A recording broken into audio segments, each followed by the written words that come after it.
¿Qué vas a preguntar? Yo estoy huérfano de abuelos y lo primero que te quería preguntar es si me aceptas como nieto, al menos media hora, una hora. Faltan abuelos. Hay carencia de abuelos. Antropológicamente faltan abuelos porque están en la estantería. Olvidado. Soy aceptado como nieto durante este rato. No, porque no me vas a dar pelota. Porque nadie aprende por lo que le dicen.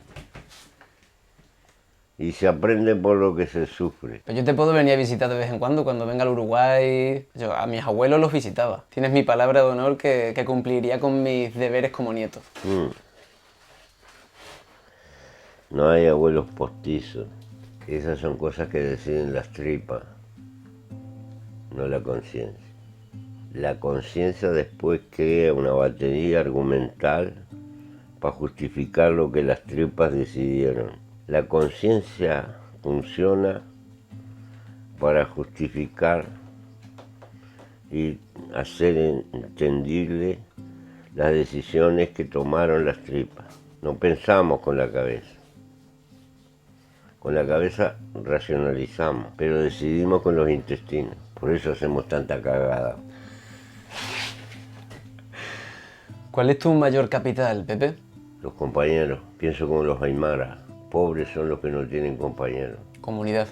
Comunidad. Nada es más importante que la comunidad. Interdependemos, somos gregarios. Han querido recortarnos como individuos solo y como andamos perdidos, inventamos comunidades. Puede ser el Barça, aunque sea una sociedad anónima, no importa. Puede ser cualquier cosa.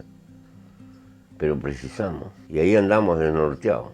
Vamos técnicamente progresando, pero tenemos como la nostalgia de un bien perdido, el sentido de comunidad. Es probablemente que esa es una de las fuentes de infelicidad más honda, porque somos animales sociales. Por eso tenía razón Aristóteles cuando decía que el hombre es un animal político. Es político porque precisa polis. Y si hay polis y son individuos, hay conflictos. Pero la polis tiene que sobrevivir porque es lo que nos ampara. Ese es el papel de la política. Aunque después la política se desvía para otros lados. Porque se mezcla con otras tendencias que tenemos adentro. La vanidad, la ambición, el afán de sobresalir. Toda puerilidad estúpida de la criatura, que son trampas que nos hace el amor a la vida. Pepe, tú has vivido muchas luchas. ¿Por qué merece la pena luchar hoy día? Porque la tragedia que la naturaleza nos dio conciencia, como tal nos metió sentido de la angustia. Y la angustia nos lleva a una serie de preguntas sin respuesta. Y entonces necesitamos tener una causa para vivir, darle un sentido a nuestra vida. Algunos que se hacen la pregunta conscientemente, hasta cierto punto pueden elegir un camino, que puede ser muy distinto. Pasarse 20 años escudriñando una molécula. Viajar en moto por el mundo. Viajar en moto o escribir, pintar, escribir, hacer novelas, poemas. Como Rubén Darío, hablando de los poetas, rompeolas de eternidad. Más que eternidad me hablaba, pero tenemos que consolarnos, porque la vida se nos va, no queremos morir y se nos va. Y otros, algunos como yo, transformaron nuestra vida en una vida militante tras el sueño, la esperanza de contribuir a crear un mundo un poco mejor que aquel en que nacimos. Pero tengo mis dudas. Si lo hacemos por los otros o por nosotros mismos. Porque es una forma de, en el fondo, de gozar la vida. O de dar respuesta a cosas que no podemos dar respuesta. Ahora, la sociedad humana, si no te haces esas preguntas, no te preocupes. Está todo programado. La sociedad del mercado te tendrá pagando cuentas toda la vida, confundiendo ser con tener. Hasta que te agotes y venga otro y así sucesivamente. La sociedad del mercado ha construido un para qué de la multitud de gente. Impulsar el progreso material, técnico y científico, pero no pensando en el hombre, pensando en la ganancia, que está fenómeno, porque genera una energía creadora, pero no puede parar. Y entonces tiende a perder concepto de límite. Y hasta el universo tiene límite. Pero la pasamos entretenida. ¿Cómo se ve la vida a los 87 en el epílogo? Se ve como algo que se agota y que uno quisiera tener la capacidad de decirle a esa señora que nos juega jaque mate, por favor, sirva otra vuelta. Cuando amamos la vida es posible que se nos genere la ambición de trascender, ya que nos vamos, que quede algo que lo lleven los demás. Es como mitigar lo inevitable. Pero en el fondo, si lo piensas, no hay nada importante en la magnitud del universo. Estoy podrido de que digan, esto es algo histórico. Es de historieta, hermano. Porque es probable que vivamos mucho menos que los dinosaurios. Una de las primeras fotos que tomó la NASA se veía la Tierra como un puntito azul a lo lejos. Y creo que fue Carl Sagan el que dijo, todos los problemas, todas las personas que he conocido, todo lo que dentro de tu conciencia y conocimiento está en ese puntito azul, lo micro y lo macro. Pero dentro de lo micro siempre hay un macro. Desde luego. Y pertenecemos al mundo de lo micro. Y lo macro nos resulta inexplicable. Pero a veces pienso que la vida es la aventura de las moléculas. Muchas veces te he escuchado que el ser humano necesita creer en algo. ¿En qué crees tú, Pepe? En que los humanos podemos hasta cierto punto ayudar a construir una realidad mejor para la vida de nuestros semejantes, más justa. Y es una causa que le da sentido a nuestra existencia. O sea que no podemos perdurar el gastar tiempo de nuestra vida en esa lucha se transforma en una causa que nos da razón para vivir. Pero esa es una abolición humana, no necesariamente un objetivo de la naturaleza. Tal vez sea un consuelo, como otros consuelos que ha inventado el Sapiens. El escapismo religioso, el más allá, el alma, paraísos, yo qué sé, todas esas cosas. Y la imperiosa necesidad de dar respuesta. De dar respuesta a lo que no tiene respuesta. Pero es que la ausencia de respuesta desasosiega al sosiego. Como no podemos ver demasiado hacia afuera, vamos hacia adentro. Buscamos respuesta en nuestro interior. Pero es limitado. ¿La vida qué sería? ¿Un viaje? ¿Una aventura? ¿Un milagro? La vida humana es un milagro. ¿Cuál milagro? Un milagro de la biología. ¿Por qué naciste tú? Había 40 millones de probabilidades de que naciera otro y te tocó a ti. Si eso no es milagro... Dime tú qué es. ¿Eh? Si eso no es milagro... Ahora, como es un hecho tan cotidiano... Se relativiza. No le damos valor. Y el no darle valor, no apreciamos el milagro de haber nacido. El paraíso no está allá, ni antes ni después, es este, así como es, con sus contradicciones, sus limitaciones. Es este. Venimos de la nada y vamos a la nada, del no ser al milagro de ser, para volver al no ser. Antes hablábamos sobre si el humano es el universo experimentándose a sí mismo. Y tú dijiste que esa es una visión muy antropocéntrica. Sí, sigue manteniendo esa cosa de que los humanos somos el centro. No sé por qué. Y no sé para que el universo y los humanos pueden ser más importantes que las hormigas. Al fin y al cabo estaban millones de años antes que nosotros y van a seguir después. Pero en fin, preguntas sin respuesta. ¿Hay que tener valor para ser fiel a los valores? Los valores son el goce de la vida. O por lo menos son la parte que nosotros podemos en parte elegir. ¿O no? Es el margen de libertad que nos queda para elegir. La libertad posible no es infinita, está limitada, pero la podemos acceder precisamente con el cultivo de determinados valores. ¿O no? Esa es la chance que nos dan. Pero es soberanamente confuso. para el conjunto de la gente, porque hay otras cosas que lo aturden. Es como la diferencia que hay entre la música y el ruido. ¿Sobrio o soberbio? Creo que en el mundo en que nos toca vivir, la sobriedad es una herramienta para salvaguardar los márgenes de libertad que podemos tener. Si abdicamos del sentido de sobriedad en la vida, seremos eternos esclavos de la sociedad del mercado, de confundir ser con tener. Es un desafío que tenemos por delante, porque la civilización ha ido evolucionando hacia una tácita cultura subliminal que necesita esa confusión fomentada dominando los resortes emotivos de nuestra construcción que nos alinean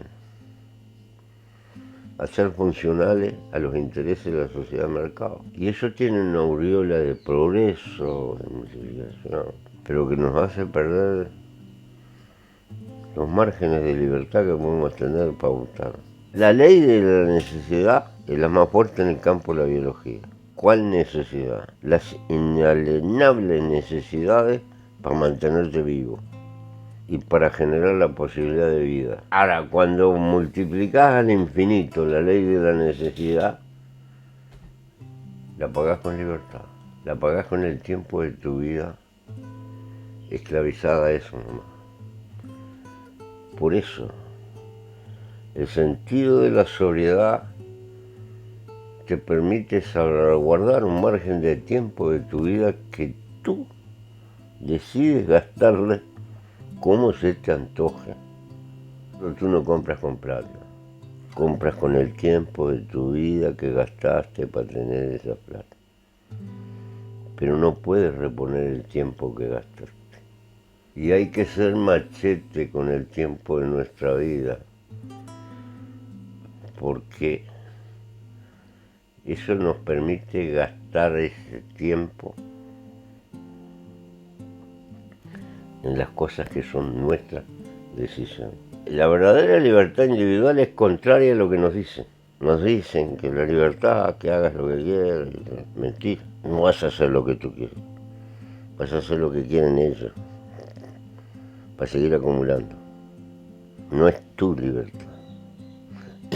La enajenación total de tu libertad, que se transforma en valor, y en valor de intercambio que se acumula. En Brasil conocí a una persona que me decía que el mayor éxito en la vida es ser uno mismo. Lo más difícil, aquel consejo socrático, el conócete a ti mismo, es lo más difícil, y es cada vez más difícil, porque ahora estamos en la sociedad de la información, de afuera para adentro, y no de adentro para afuera. No hablamos con el que llevamos adentro, hablamos con todo lo que recepcionamos de afuera. Hay que vivir y amar intensamente, Pepe. Por supuesto, el amor es el motor de la vida, estamos programados para eso, aunque quieramos escapar no podemos. Tiene el inconveniente que es ciego, pero es creador. A revés del odio, que también es ciego y no crea un carajo. Destruye más bien, ¿no? Más bien destruye. Por eso, piano, piano. Es muy conocida tu... ¿No sabes esto? Se mantiene en Uruguay por obra y gracia de los trabajadores rurales, que para ser cebo siguen armando. ¿Sabes quién inventó el cigarro armado? ¿Quién? Los industriales norteamericanos que sacaban la cuenta el tiempo que perdían los miles de dólares armando cigarros.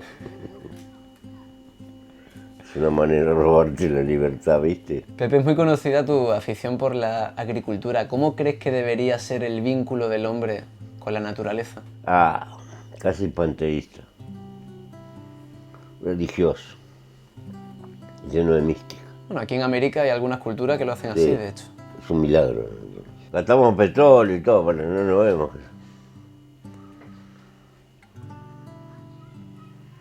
Que ahí en las hojas verdes está el motor que nos mueve.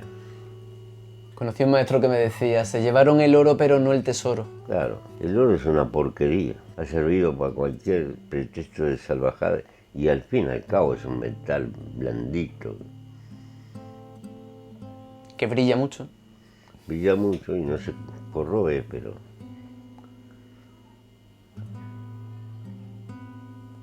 ¿Cambiarías algo de tu vida, Pepe? ¿Te arrepientes de algo? Ah, tengo cosas en pila de repente.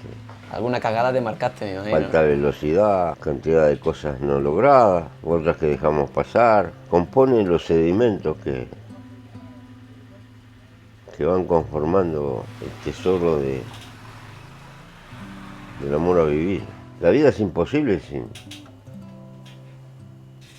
material que se pudre. Después el hombre viene y hace estas pavadas, hay cosas que no se destruyen y todo. El reciclamiento permanente de la naturaleza es algo maravilloso. Pero, lo que estábamos hablando hoy, la sociedad del mercado, ahora empieza la muerte ecológica. Nos complican con un manto ahí para que no... Pero eso es un producto de mercado.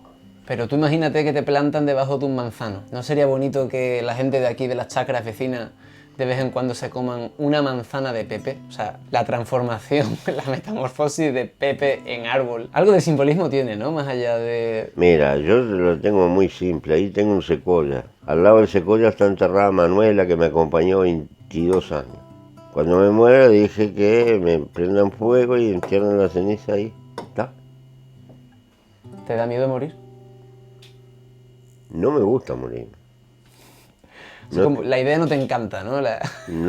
No es nada atrayente, pero es la única cosa democrática que hay. E ineludible. Por ahora es la única cosa democrática. Y en los años que van a venir, van a comprar tiempo de vida con plata.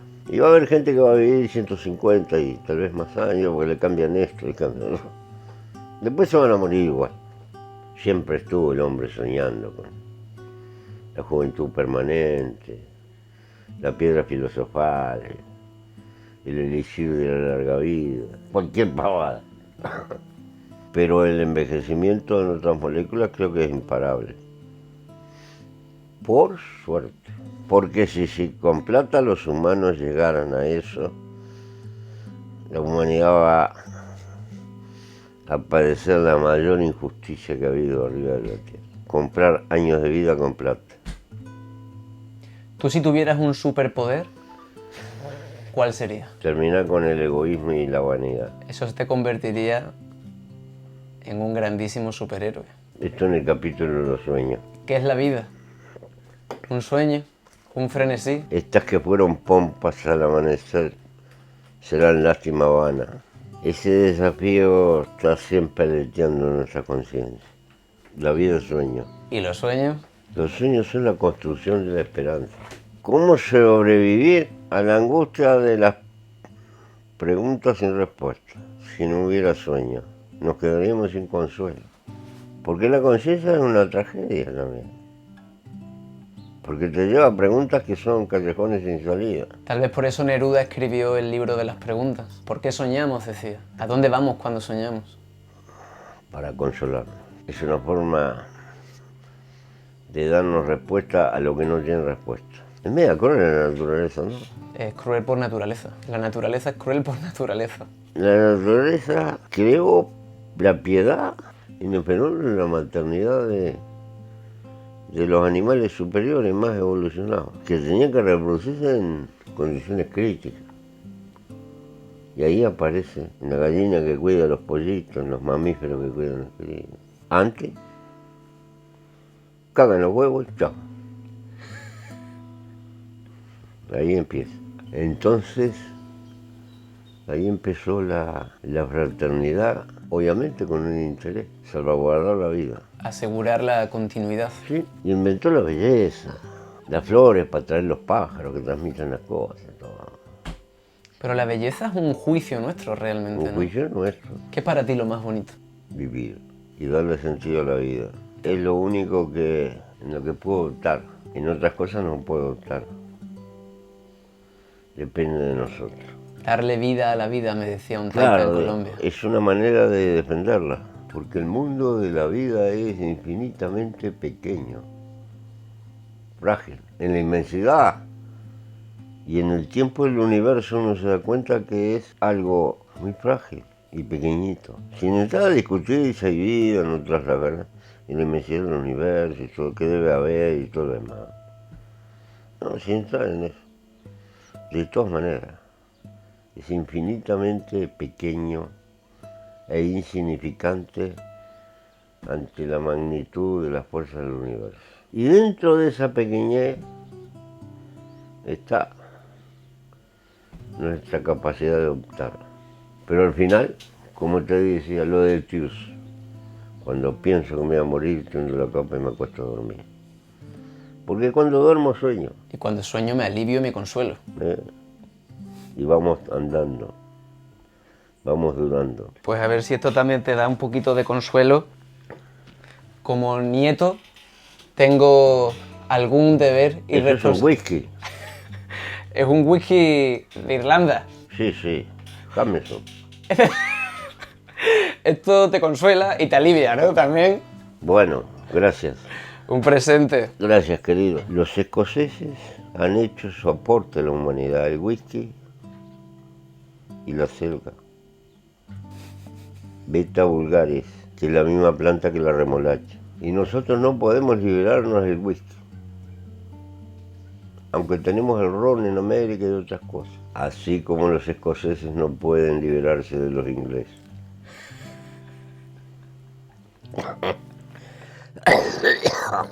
Como ves, todo está condicionado. ¿Sabes una cosa? ¿El qué? Yo estuve muchos años preso sin libro. 7 años sin poder leer.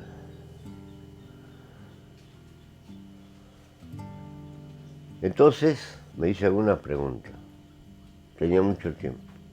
Y tenía que hablar con el que llevaba adentro. El que me enseñó el secreto de la misantropía. Al punto que me quedó eso. Soy uno de los tipos que más habla conmigo mismo. Porque me quedó como vicio. El autodiálogo. Sí, pero no porque yo lo haya elegido, sino que la vida me lo impuso. O sea, curioso, a veces lo malo es bueno y lo bueno es malo. Contradictorio, ¿verdad? Pero la pregunta que me hice fue esta. Nosotros queremos cambiar la sociedad para mejor. Pero estamos trabajando con humanos. ¿Y qué somos? ¿Cuál es el disco duro con el que venimos programados por la naturaleza? ¿Y cuáles son los factores adquiridos por el medio ambiente, la cultura, la historia? Como te darás cuenta, semejante pregunta hay que tener mucho tiempo. Y yo en mis circunstancias no podía darme una respuesta. Pensé recordar lo que había leído en los clases. No encontraba respuesta. Y me dije, para mí, tal vez esté en la antropología. Años después, cuando salí, me metí en la antropología, fui a ver algunos viejos amigos, antropólogos y lo demás, y a leer. No encontré una respuesta definitiva, sino algunas aproximaciones que me sacaron de aquella ingenuidad simplificada del homus ideológico. Porque me encontré con un homus muy emotivo. Y en la historia de las culturas humanas he visto cualquier cosa, pero con la convicción de que el hombre puede deliberadamente hasta incidir en su propio carácter, en parte. Porque hay sociedades educadas como para la guerra, como los espartanos. Cada chifladura en la historia humana que es, ¿verdad? Y además la vemos. Inventos religiosos como eso. Que los que mueren en la guerra van a un paraíso y esto, ¿no? Cada pelotazo. Y el asunto que funcionó, porque miles de personas creen y se movían con eso. ¡Wow! ¿Y entonces? Y entonces creo que es mucho lo que puede hacer el hombre sobre sí mismo para mejorarse. Hay margen. O empeorarse. Hay margen. Creo que hay un margen. Para los dos lados. Sí, para los dos lados, para peor y para mejor. ¿El futuro lo ves con optimismo o con pesimismo? No, lo veo comprometido. Y controvertido. Terriblemente. Hace 30 y pico de años que sabemos, que nos dijeron allá en Kioto los hombres de ciencia, que los fenómenos adversos iban a ser cada vez más frecuentes y más intensos. Y nos dijeron lo que había que hacer. Ni pelota. Nos falló la ciencia, falló la política. La capacidad del sapiens de ponerse de acuerdo para hacer lo que hay que hacer. Y ahí estamos. Y ahora tenemos una guerra en el corazón de Europa. El centro de la civilización Estamos haciendo todo lo contrario de lo que tenemos que hacer. Disparate más grande es difícil, ¿no? ¿Pero por qué se repite el patrón de la guerra a lo largo de la historia de nuestra especie? Somos un animal belicoso. Por naturaleza, pareciera. Sí, parecería que nos quisiéramos autolimitar a nosotros mismos. Tal vez sea una necesidad de la propia naturaleza. Este proyecto biológico es demasiado pretencioso y le está quitando espacio al otro mundo de la vida. Pero eso es casi sobrenatural, ¿verdad? En eso estamos. Muchas gracias, Pepe.